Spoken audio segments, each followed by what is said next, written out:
It's my girlfriend, the green one. I don't know why. I've woken up next to the green M&M twice on 2 non-consecutive mornings. Once in a hotel. You know what? You're so lucky. It's a problem.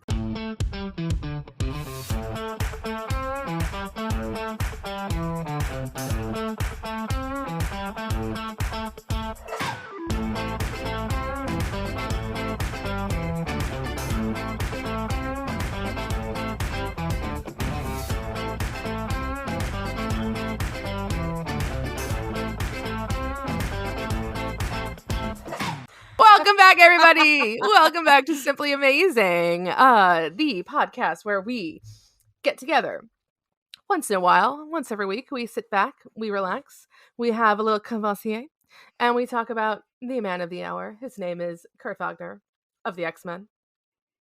We love him so much. This is my NPR. This is going to be my NPR voice. Welcome back to Simply Amazing, the place where we talk about. Can you just imagine, like, Kurt doing a podcast and him speaking directly into the mic like that? Kurt Wagner. My name is Kurt Wagner. I am speaking for... You know what I love? I love boobs. Bring me the boobs. Listen, what else would he talk about? I don't know what's...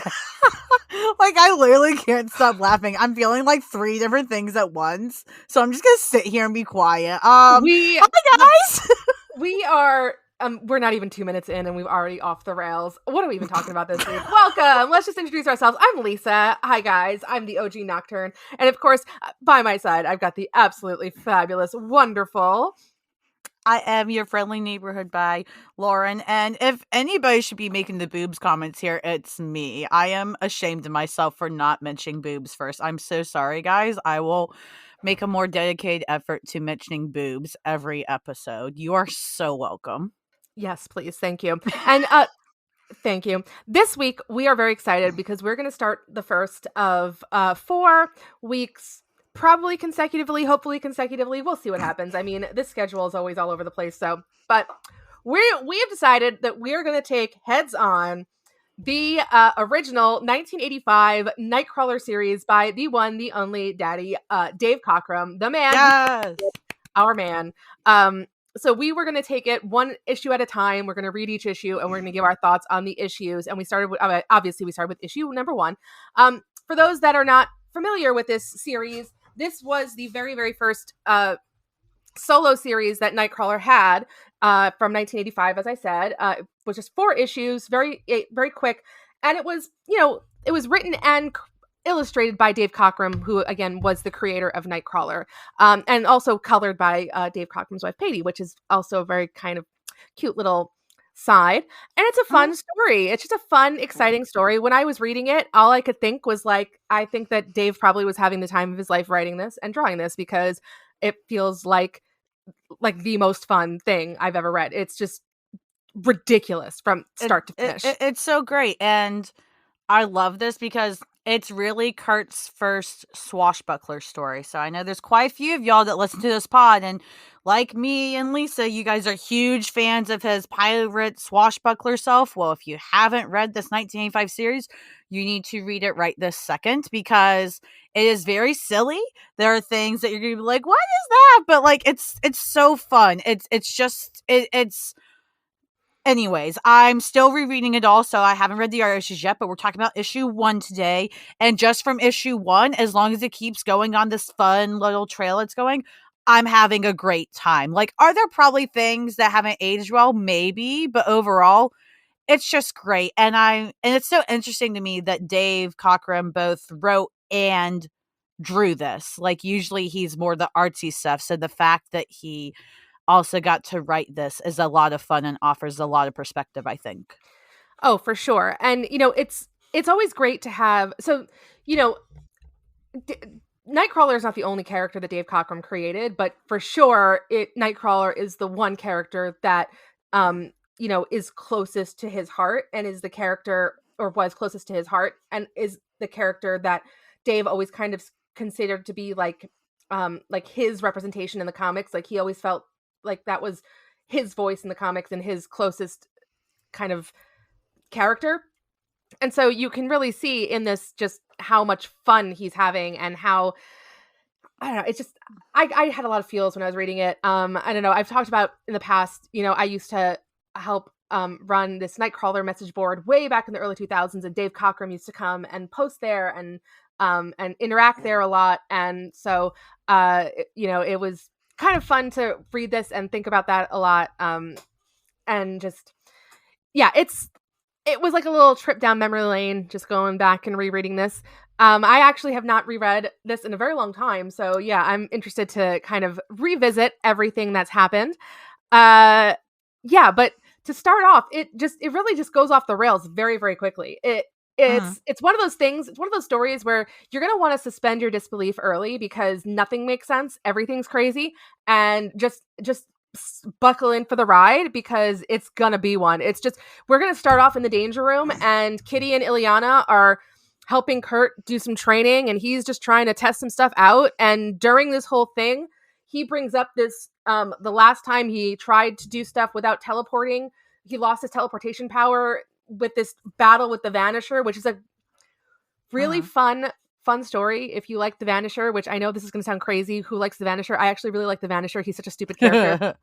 But in Bizarre Adventures 27, which I just added that to our list of episodes we need to do because it is a really fun issue. But it was one time that Nightcrawler lost his powers, and so he talks about how they went to the well of the center of time, and Kitty's like, that sounds interesting. I'm going to make one. And she does, and Lockheed, being a little shit, ends up getting sucked into it, which Kurt gets then sucked into because, but Kurt tries to save him. Lockheed's defense, to Lockheed's knowledge, Kitty insisted this was fake. Kitty's intention was to make like a fake, like re-envisioning or, of Kurt's memories and stuff. And then it actually became real somehow, which that's where you really got to suspend that disbelief. And then Lockheed starts going again, and then Kurt's like, I gotta get him. And then they're both basically teleported, or whatever you want to call it, into this very fun world. Yes, I want to point out one thing. It's the 1980s, and the one thing that we've learned in the 1980s is that if you've made something with a computer, it becomes real. I saw Weird Science, so Kitty, you should have known better. All right, like it's true. I don't need to become true. Kelly, and she's Kelly young and hip, like she's in tune to the times, or is supposed to be, I would imagine. But nonetheless, Kurt ends up going, with Lockheed, and ends up, in this new world or whatever. And the next thing you know, he's found a pirate ship, and I love these interactions he have with these pirates, basically, because they keep calling him, a boggy?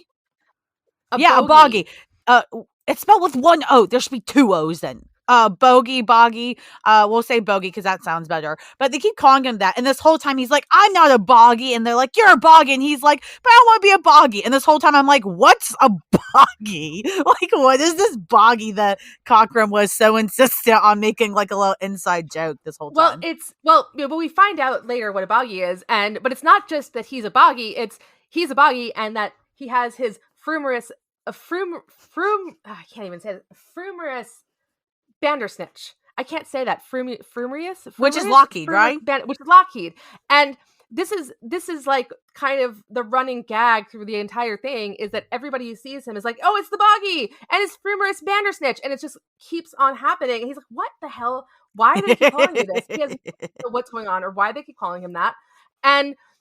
But it's clear that there's some kind of maybe type of creature or something that is called this that he looks like, and he's kind of picking up on that. But the problem is that he still has no idea why they are calling him this or what it is. And he's a pirate. He ends up as a pirate.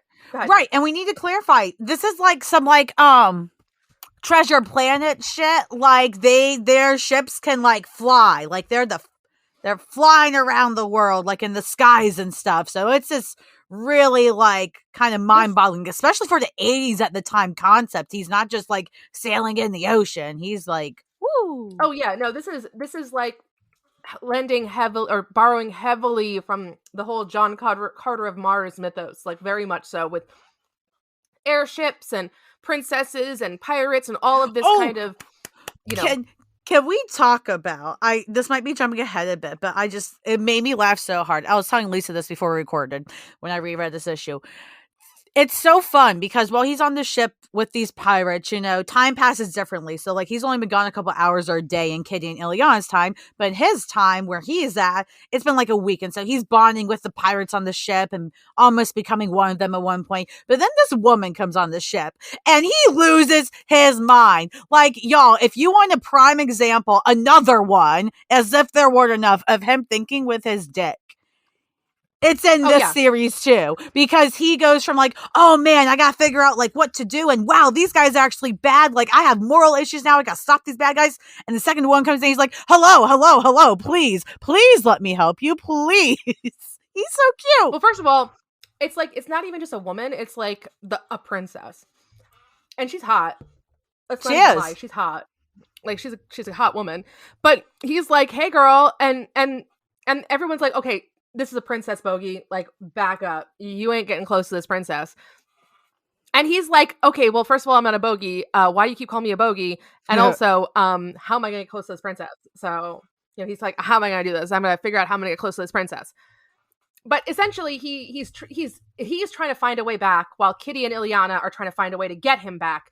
And it's just this, it's like this adventure within an adventure where he's having these pirate adventures on one side, and on the other side, you have Kitty and Ileana who are trying their best to figure out how are they going to get him back to their world after, Kitty somehow weird scienced him into this John Carter odd, alien world. And, but Kurt, being Kurt, is like, well, listen, if I'm going to be here, I might as well get my dick wet. So, yeah, I mean, to be fair, the Kitty Ileana stuff with the Danger Room is really just an explanation for how Kurt gets to this world and how this adventure starts. And, eventually he'll get back home, I'm sure. But, like, they don't really have much to do with the story, truly, like, other than just getting him there and then they'll get him back at the end. Like, this is really Kurt and Lockheed. Like, this is a Kurt and Lockheed team up, which, to be fair, I can't think of another time we've seen a Kurt and Lockheed team up. And honestly, I adore the hell out of it. Like, I want more of this. Like, Swashbuckler, Kurt, and Lockheed, give me a book with them. Like, give me like even like a 12-issue mini. I'll be happy as a clam. Oh yeah. I also love, so Kurt finally gets them Kurt finally gets the pirates, or not the pirates, he leaves the pirates, he ends up with the princess now, and he gets them to drop him off in this floating city. And I love this one scene because it reminds me so much of Titanic, because it's this one scene where the guy is like, hey, listen, you're not coming near the princess, but here's some money. Thanks for your help. Which totally reminds me of that scene where Jack is trying to talk to Rose, and like Cal's servant guy is like, we're gonna give you some money instead. You can't talk to Rose, but here's some money. And it's just like, I don't want money, I want to talk to Rose. It's like, it's the same thing where Kurt's like, I don't want your money, I want to help. And it's like, all right, Kurt, first of all, calm down.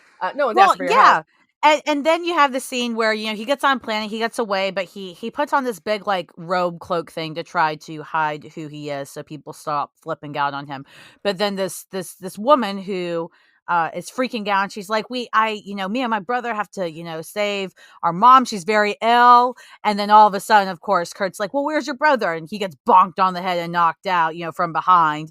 And he, it's funny because Cockrum is clearly making fun of in a loving way, like how easy it is to deceive Kurt if you just look like you need help, if you just look like you're innocent, especially if you're a woman. Like, here you go again. Even if Kurt isn't completely like, I want to rail this girl, like, he's still like, oh my god, I have to help her, she's an innocent girl, like her mother. Like, it's just so Kurt. he's got a thing for blondes, let me say. I mean, he's got a thing for those blondes. And a damsel in distress. I mean, he will, for a damsel in distress any day of the week, anytime. I do love this little Lockheed thing, like with Lockheed's little tail in his face. And he's like, I'm gonna bite it off. Like, I get it. I totally get it. Like, yeah. There's such a good panel where after he gets knocked out from behind, they're like, yeah, we can figure out what to do with this bogey and get a profit off him. And all of a sudden there's this panel where like it's Lockheed's neck like completely stretched out going roar, and they're like, yee, the Bandersnitch. And like it's almost cartoony at times, but in the best way possible. And like right after that, eventually they like bonk him. Kurt like slowly wakes up and thinks to himself, that girl, she must have been some kind of decoy. Kurt walks into another one head first. Like, he knows he's a simp. He Yeah. knows. Oh, he knows. He knows exactly. I want to point out something like as far as just the comedy in this book is, so it's very easy when you're writing these things to feel the need to explain things for your audience, even when your main characters are left in the like, even when your main characters don't know what's going on. So like, we don't know what a bogey and a bandersnitch are, right? We don't know what it is, and neither does Kurt. And part of what makes it so funny is that we don't know. And they keep saying it over and over again. And that's part of why it's funny, is like, what the hell? Why do they keep saying this? Everybody is saying it over and over. And they're stupid words, they're funny words. And they keep being said over and over and over again. And it would have been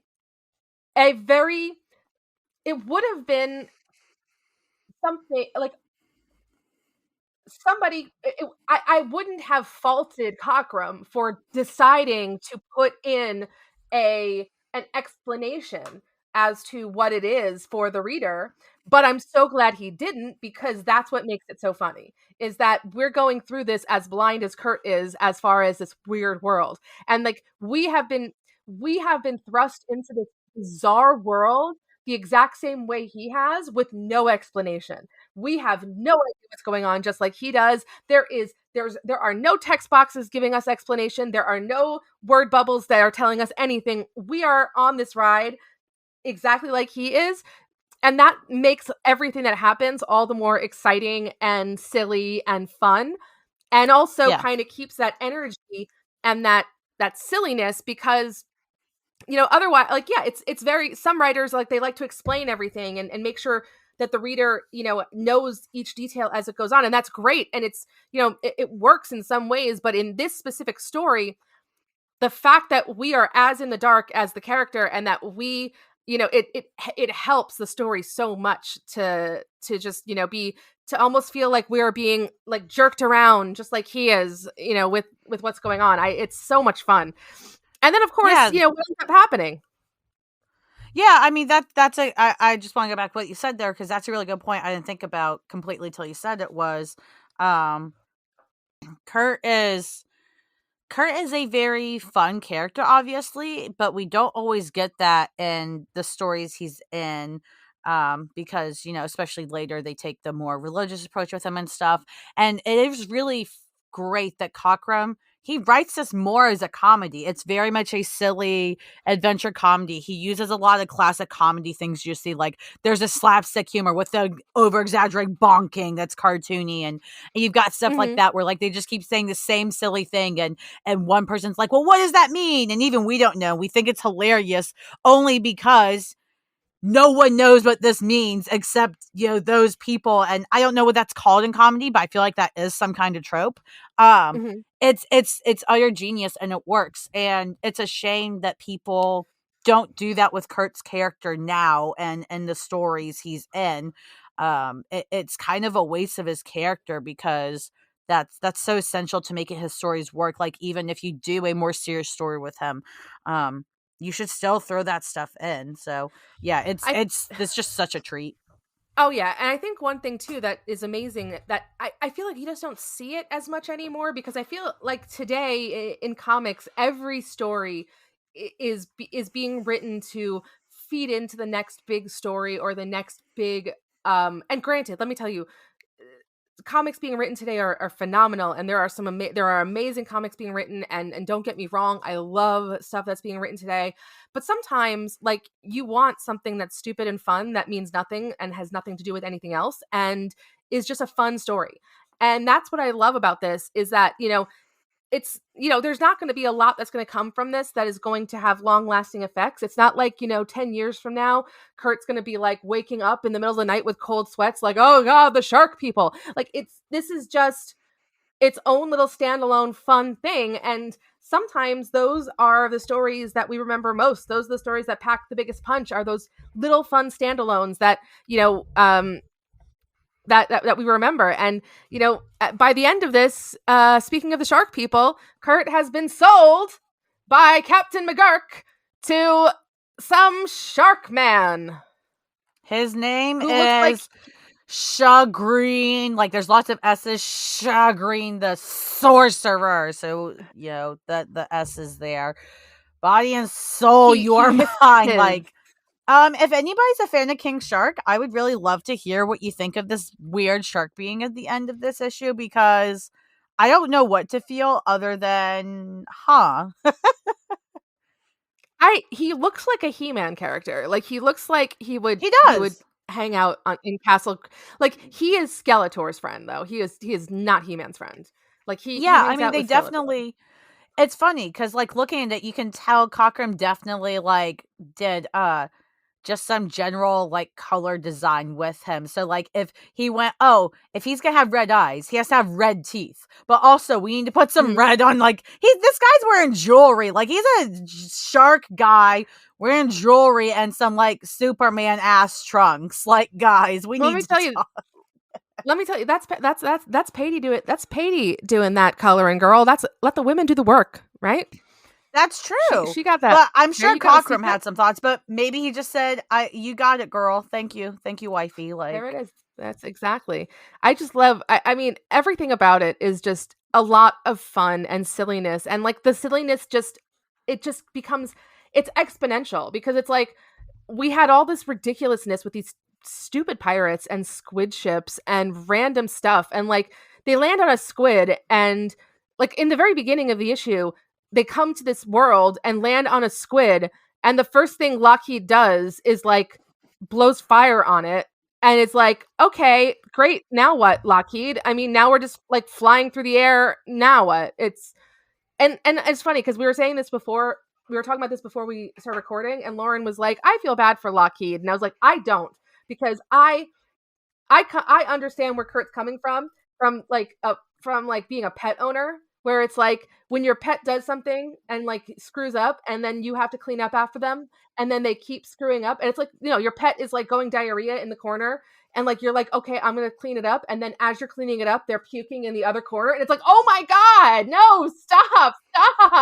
It's like, I love you, but god damn, stop. Like, this is what Lockheed's doing. He's puking in the other corner, and it's like Kurt is still cleaning up the corner he's in. It's like, god damn it, Lockheed, you just keep on. So yeah, I get it. I mean, I get the frustration. I mean, once they get there, Kurt's screwing stuff up, running his mouth by, talking to people and then eyeing women. I just think it's a little imbalanced. Like, I feel like Lockheed should have smacked Kurt, like when he was like going all about the princess, being like, you dummy. Like, I know I got us here, but now you're keeping us here. And you're almost getting us killed because you can't stop staring at how good she looks. Like, come on. But no, I really enjoy them together. Yeah, well, Kurt and the princess will have moments together later on. I will say that. Iconic. I hope so. Later on. I gotta say, like, nobody does Kurt like Cockrum. And these are really two really minuscule details that, if you're not a big Kurt fan, you probably don't care about, but I care a lot about. He gets Kurt's teeth right. His teeth are always sharp and pointy. They look fantastic. And Cockrum uses Kurt's tail. And in this one, since Lockheed's here, he doesn't just use Kurt's and know how to write it into the story. He also uses Lockheed's. Like, he's my tail guy. And if you want to come at me with your furry stuff, like, that's fine. But, like, get the tails right, guys. If you got tails, you got to get it right. Listen, Lauren said it. If you got tail, get it right. That's what he said. That's what she said. Interesting side note about Cockrum and the tail is there's a very very famous drawing that he did about how to draw a Nightcrawler, and it's like he's very adamant in this drawing about how to draw a Nightcrawler that the tail does not come out of the butt. And it's like very adamant. It's like comes from the spine, not the butt. Do not draw Nightcrawler's tail coming out the butt. Like, Cockrum will come at you if you do. So yeah, absolutely. And that's I really like that. And as much as I like some other artists' versions of Kurt a lot, I don't think anybody has truly been nobody will obviously be as invested in Kurt as Cockrum. I don't think that's possible. Yeah, of course not. But no. I don't even think anybody is on. I don't think anybody's past like the minimum requirement of investment. You know what I'm saying? Like any creators that have done him lately, I don't think anybody's past that hey, this tells me that I really think you get all these parts of Kurt, because a lot of people, I don't know, and maybe it's just the way they're writing the General X-Men right now, and he just has gotten time to shine.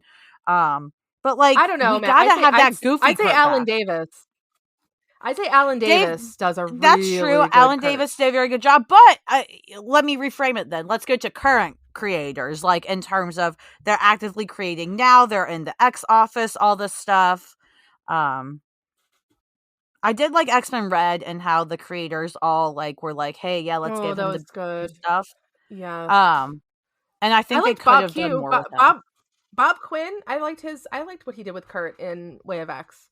I liked his version. I would like to see him do more of a swashbuckler Kurt, what that would have looked like if we had gotten even more of that, because we got those designs with the Hellfire Gala and stuff.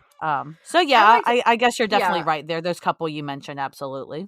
What I liked a lot about Bob Quinn's Kurt is that he was very good at drawing Kurt in a way that, Kurt has to come off as menacing, but also come off as not menacing. And he's a character that it's easy to make him look scary because he's a scary character because he looks like a demon. But it's not as easy to make him look not menacing or not scary. So I thought Bob Quinn did that really well, where he could make him look kind of cute and silly and not scary. So I liked what he did with that.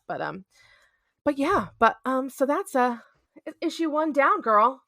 That's issue 1. Kurt's issue 1 of Kurt's first Swashbuckler adventure, Nightcrawler number 1 from 1985. If you have not read it, please go read it. If you've read it but it's been 10 years, you should go reread it and tell us if you agree with what we think of it, or if we miss things. Please tell us, because I will admit I've been busy lately, so I didn't read with a magnifying glass. So if you have a magnifying glass, yes, let us know. Yes. Next week, it will be a bogey day in London downtown.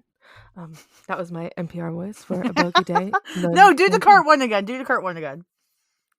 Next day will be a bogey day in London. That's terrible. I'm sorry, German people everywhere, including my grandmother. Sorry. I hope your grandmother's mad. Well, she's no longer with us, but she's looking down and disapproving. She can very smite much you right from now. above if she wanted to. Oh, she has. Oh no. I went too far. I'm so sorry, guys. I went too far. It's all good. All right, everybody. Well, thank you all for listening so much. If you want to come tell us how much you love us, please do. You can find us at simplyamazingpod.com. You can find all of our links there to our Twitter, our Instagram, our Twitch. Please come and find us on Twitch. We are doing lives. We're giving stuff away. I mean, seriously, stuff. Lots of stuff. If you want my dog, maybe. My house no, again, what are some things we gave away? Never. Our last live we gave away. We gave away Dr. Papard's book to a couple people, X-Men Evolution toys, X-Men Evolution DVDs, comic books, $100 cash. We gave away quite a bit. So make sure you subscribe to our Twitch. And listen to this. We got our wheel. That's our prize. She's so proud of that, y'all. I love it so much. It's so stupid. Yes. So subscribe to our Twitch for that kind of fun stuff. You can follow us on Twitter, Instagram, like we said. We're also on Facebook. All the links are at simplyamazingpod.com. You can follow us individually. I am at the OGNACHTURNE. And where are you, Lauren? At friendly MBHDBI. Awesome. And if you are out there and you're like, what the hell is a bogey? What is a fumerous bandersnitch?